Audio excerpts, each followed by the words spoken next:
आप सुन रहे हैं नाइट 130। अगर आप हमारे चैनल पर नए हो या आपने अभी तक हमारे चैनल को सब्सक्राइब नहीं किया है तो पहले चैनल को सब्सक्राइब कर लीजिए ताकि आपको हमारी कहानियों का नोटिफिकेशन मिलता रहे। तो चलिए बढ़ते हैं आज की कहानी की ओर। मेरा नाम रेहान है और मुझे घर की प्रॉब्लम की वजह से पैसों की बहुत ज़्यादा ज़रूरत थी। कई दिनों से मैं काम की तलाश में इधर उधर भटक रहा था। सुबह घर से निकलता, शाम तक पैरों में जान नहीं बचती। दिन भर घूमने के बाद भी जब कोई काम नहीं मिला तो थक हार कर मैं एक चाय की टपरी पर रुक गया। टपरी छोटी थी, धुएं से भरी हुई, पुरानी केतली से उठती भाप और टूटे से बेंच। मैं जैसे ही अंदर जाकर बैठा, मेरी नजर सामने बैठे एक आदमी पर पड़ी। थोड़ा ध्यान से देखा, वो अब्दुल रहीम था, मेरा पुराना दोस्त। वो भी चाय पी रहा था। उसने मुझे देखा, उठकर मेरे पास आया और बोला, अरे भाई रिहान, तू कितने दिनों बाद दिखा, कहाँ रहता है आजकल? मैंने हल्की सी नजर नीचे की और कहा, बस यार, घर में प्रॉब्लम चल रही है, पैसों की जरूरत है, काम नहीं मिल रहा। अब्दुल ने चाय का घूंट लिया और ऐसे बोला जैसे ये कोई बड़ी बात ही न हो। बस इतनी सी बात है, मुझे बोलना था ना, मैं तुझे काम दिला देता। उसकी बात सुनकर मेरे चेहरे पर हल्की सी मुस्कान आ गई। मैंने कहा, सच में यार, काम की बहुत जरूरत है। अब्दुल थोड़ा पास आया और आवाज धीमी करके बोला, देख भाई, मैं तो हॉस्पिटल में नाइट ड्यूटी करता हूं, गार्ड हूं, लेकिन एक काम है, अगर कर सके तो 30 से 40 हजार रुपये महीना मिल जाएंगे। मेरे कान खड़े हो गए। मैंने बिना सोचे कहा, क्या काम है? वो एक पल चुप रहा, फिर बोला, एक पुराना कब्रिस्तान है, वहां नाइट गार्ड चाहिए। मैंने ज्यादा सवाल नहीं किए, घर की हालत मेरे सवालों से ज्यादा बड़ी थी। मैंने हां कर दी। अब्दुल बोला, कल शाम यहीं मिलना, कब्रिस्तान के मालिक से मिलवा दूंगा, वही सैलरी और काम सब समझा देगा। मुझे तब क्या पता था, जिस नौकरी को मैं बस एक नाइट ड्यूटी समझ रहा था, वही नौकरी मेरी जिंदगी को रात और मौत के बीच खड़ा कर देगी। अगली शाम ढलते ही मैं तय जगह पर पहुंचा। अब्दुल पहले से वहां था। हम दोनों एक पुरानी सड़क से होते हुए शहर से बाहर की तरफ चल पड़े। जैसे जैसे आगे बढ़ते गए, घर कम होते गए और सन्नाटा ज्यादा। कुछ देर बाद एक जंग लगा लोहे का गेट दिखा। गेट पर लिखा था, पुराना कब्रिस्तान। अंदर कदम रखते ही सिर्फ चलने की आवाज थी, पत्थरों पर पड़ते कदमों की। चारों तरफ कब्रें थीं, कुछ टूटी हुई, कुछ झुकी हुई। अचानक मेरी नजर एक कब्र पर गई। वो कब्र बाकी सबसे अलग थी। उस पर ताजे फूल चढ़े हुए थे। फूल सूखे नहीं थे। ऐसा लग रहा था जैसे कुछ ही देर पहले किसी ने रखे हों। मैंने अब्दुल से पूछा, ये कब्र किसकी है? अब्दुल ने एक अजीब नजर से उस कब्र को देखा और बोला, पुरानी कब्र है। कहते हैं यहां एक औरत को बहुत साल पहले दफनाया गया था। मैंने दोबारा उस कब्र की तरफ देखा। फूलों के बीच एक पुरानी पट्टी थी। नाम ठीक से पढ़ा नहीं जा रहा था, लेकिन एक बात साफ थी, ये कब्र भूली हुई नहीं थी, क्योंकि कोई अब भी यहां आता था।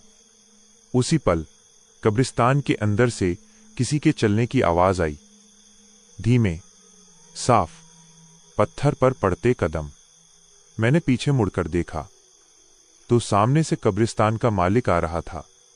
उसकी चाल धीमी थी, उम्र ज्यादा लग रही थी। चेहरे पर गहरी झुर्रियां थीं, जैसे वक्त ने उसे धीरे धीरे घिस दिया हो।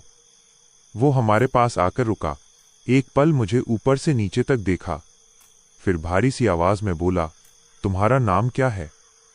मैंने बिना देर किए कहा, रेहान। उसने सिर हिलाया।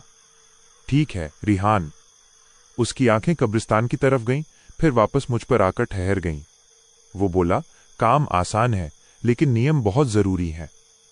मैं चुपचाप सुनता रहा।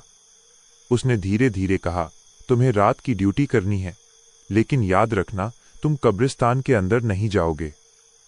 मैंने कहा, ठीक है। वो थोड़ा और पास आया, आवाज और धीमी हो गई। अगर रात में कोई आवाज आए, उसने एक पल रुककर मेरी आंखों में देखा, तो अंदर कदम मत रखना। मैंने फिर कहा, ठीक है, वो बोला, तुम्हें बस गेट के बाहर बैठना है। पूरा कब्रिस्तान तुम्हारी आंखों के सामने रहेगा, लेकिन तुम्हारी जगह गेट से बाहर होगी। मैंने हाँ में सिर हिलाया। उसने आखिरी बात कही, और एक बात, किसी भी आवाज का जवाब मत देना, चाहे आवाज कितनी ही जानी पहचानी क्यों न लगे। ये कहकर वो पलटा और उसी अंधेरे रास्ते में खो गया जहां से आया था। अब्दुल ने मेरी तरफ देखा। चिंता मत कर भाई, पहली रात थोड़ी अजीब लगती है, फिर आदत हो जाती है। मैंने कुछ नहीं कहा। अब रात पूरी तरह उतर चुकी थी। गेट के बाहर एक पुरानी कुर्सी रखी थी। मैं उसी पर बैठ गया। कब्रिस्तान मेरे सामने था। सभी कब्रें एक सी लग रही थीं। बस वही एक कब्र जिस पर ताजे फूल थे, बार बार नजर खींच लेती थी। कुछ देर तक कुछ नहीं हुआ। फिर कब्रिस्तान के अंदर चलने की आवाज आई, पत्थर पर पड़ते कदम। मैं सीधा बैठ गया, लेकिन अपनी जगह से हिला नहीं। मालिक की बात याद थी, अंदर कदम मत रखना। आवाज थोड़ी देर चली, फिर रुक गई। कुछ मिनट बाद फिर वही आवाज। इस बार वो आवाज उसी कब्र की तरफ से आ रही थी जिस पर फूल चढ़े थे। मैंने उस तरफ देखा। कुछ दिखाई नहीं दिया, सिर्फ अंधेरा। फिर आवाज बंद हो गई। रात ऐसे ही बीत गई। दूसरी रात फूल फिर से ताजे थे। मैंने ध्यान से देखा, फूल बदले हुए थे। कोई हर रात यहां आ रहा था। उस रात भी चलने की आवाज आई, लेकिन इस बार आवाज गेट के थोड़ा पास थी। मैंने कुर्सी पर बैठे बैठे अपनी नजर नीचे कर ली, और तभी एक और आवाज आई, बहुत हल्की, जैसे किसी ने मेरा नाम लिया हो। रिहान। मैंने पलटकर नहीं देखा। मैंने जवाब नहीं दिया, क्योंकि मुझे साफ याद था कि किसी भी आवाज का जवाब मत देना। मैंने जवाब नहीं दिया। आवाज कुछ पल तक हवा में टिकी रही, फिर धीरे धीरे किसी और आवाज में बदल गई। इस बार वो रोने की आवाज थी, किसी औरत की, बहुत धीमी, टूटी हुई, जैसे रोते रोते थक गई हो। मैं कुर्सी पर बैठा नहीं रह सका। मैं उठा और बिना अंदर देखे गेट से थोड़ा दूर हो गया। रोने की आवाज कब्रों के बीच से आ रही थी, लेकिन साफ दिशा समझ में नहीं आ रही थी। कुछ पल बाद रोना बंद हो गया। चारों तरफ फिर वही खामोशी। मैंने राहत की एक हल्की सी नजर जमीन पर डाली, और तभी एक और आवाज आई। इस बार वो औरत की नहीं थी। इस बार वो आवाज जानी पहचानी थी, बहुत ज्यादा। रिहान। मैं वहीं रुक गया। ये आवाज कब्रिस्तान की नहीं थी। ये आवाज मेरे पिता की थी, बिल्कुल वैसी ही जैसे बचपन में मुझे आवाज देते थे। मेरे हाथ अपने आप ढीले पड़ गए। मालिक की बात मेरी याद से धीरे धीरे फिसलने लगी, किसी भी आवाज का जवाब मत देना। लेकिन उस पल मुझे सिर्फ वो आवाज सुनाई दे रही थी, रिहान बेटा। मेरे दिमाग में घर की तस्वीरें आने लगीं, पिता का चेहरा, उनकी आवाज। मैंने अपनी पत्नी से की हुई बात सब कुछ एक पल के लिए भूल गया। मैंने कुर्सी पीछे छोड़ दी और अनजाने में गेट की तरफ एक कदम बढ़ा दिया। लोहे के गेट के पास पहुंचते ही आवाज एकदम पास हो गई, अंदर आ जाओ। मेरे हाथ गेट को छूने ही वाले थे। तभी मुझे अचानक कब्रिस्तान के मालिक की फिर वही बात याद आ गई, अंदर कदम मत रखना। मैं वहीं रुक गया। गेट के दूसरी तरफ कुछ हिला। मुझे कुछ दिखाई नहीं दिया, लेकिन मुझे महसूस हुआ जो आवाज मुझे बुला रही थी वो गेट के अंदर थी।